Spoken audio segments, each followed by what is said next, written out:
lagi bersama saya dalam materi menyusun menu dan menghitung kecukupan gizi. Kali ini kita akan membahas mengenai angka kecukupan gizi. Angka kecukupan gizi atau AKG yang dianjurkan untuk masyarakat Indonesia adalah suatu nilai yang menunjukkan kebutuhan rata-rata zat gizi tertentu yang harus dipenuhi setiap hari bagi hampir semua orang dengan karakteristik tertentu yang meliputi umur, jenis kelamin, tingkat aktivitas fisik, dan kondisi fisiologis untuk hidup sehat. Selanjutnya, cara untuk menganalisis zat-zat gizi bahan makanan adalah bahan makanan yang akan dianalisa diambil sampelnya secara acak dari berbagai tempat penjualan, kemudian sampel tersebut dipisahkan bagian yang tidak dapat dimakan dari bagian yang dapat dimakan. Dengan menimbang dapat ditentukan bagian yang dapat dimakan atau biasa disebut dengan BDD, dinyatakan dalam persen berat sebelum dipisahkan kedua bagian tersebut.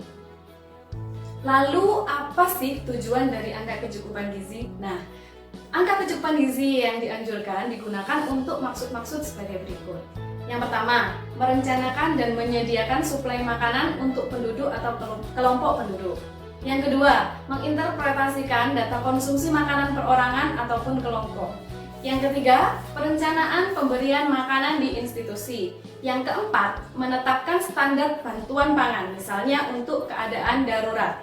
Yang kelima, menilai kecukupan persediaan pangan nasional. Kemudian yang keenam, merencanakan program penyuluhan gizi. Dan yang ketujuh, mengembangkan produk pangan baru di industri.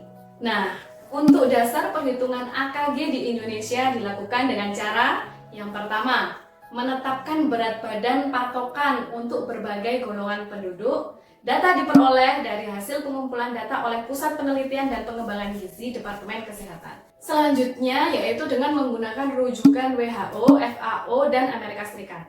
AKG disusun berdasarkan rujukan dari WHO, FAO, dan AKG Amerika Serikat yang disesuaikan dengan ukuran tubuh orang Indonesia. Selanjutnya, kita akan membahas indeks massa tubuh.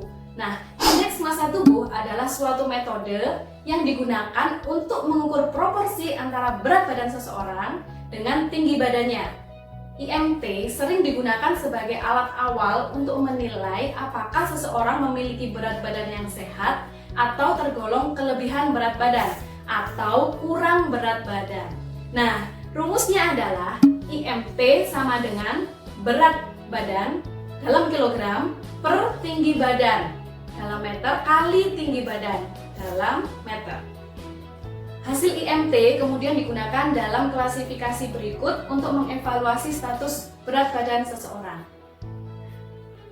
yaitu kurang dari 18,5 dinyatakan berat badan kurang atau underweight ya. Kemudian 18,5 sampai 24,9 dinyatakan berat badan normal atau normal weight.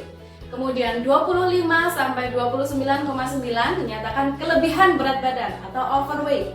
Kemudian 30 atau lebih dinyatakan obesitas. Nah, misal seseorang wanita memiliki berat badan 67 dan tinggi badan 1,60 meter, maka bagaimana status berat badannya?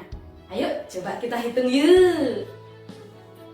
IMT sama dengan 67 per 1,6 kuadrat sama dengan 67 per 2,56 sama dengan 26,17.